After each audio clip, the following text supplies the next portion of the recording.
中国的六四天安门事件已经满34周年。过去，逐年伫咧香港拢会举办大型的纪念暗会。即马香港的警察甚至搁用煽动等等的理由掠走几来民众。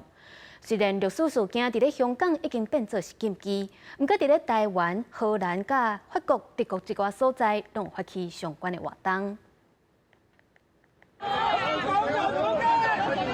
6月7日暗时，香港铜锣湾街路上有艺术家和警方掠起来，真侪民众拢围过看。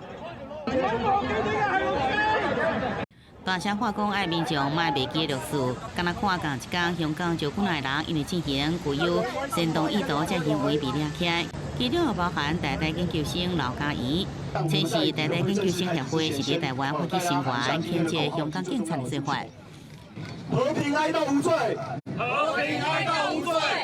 过去香港每年拢会举行六四相关的活动，不过伫2020年，中国通过港版国安法了后，伫香港悼念六四真侪禁忌。而台湾的人权团体依然是依照往例伫中正纪念堂举行特典加悼念暗会。所以现在台湾是谨慎唯一华人社会，那仍然持续30几年不断来举办纪念六四活动的地方如果我们相信这套中共这套人权的论述，我们连谈论六四或者是思考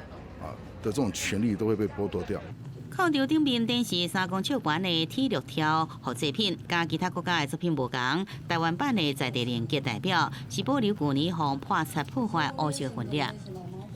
被台湾的中共同路人泼漆，所以他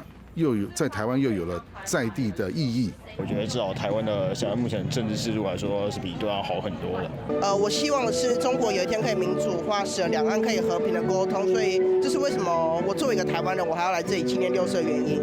总统蔡英文早起伫面册也写文章，以中国进前发生的贵州地铁大合唱事件为例，希望中国少年世代也使自由来唱出心声。美国国务院也发表声明，强调受害者应用袂笔袂记的，包含伫荷兰、法国甲德国这所在，也未少旅居海外中国人举行归来活动，怀护悼念六四声音被消失。记者综合报道。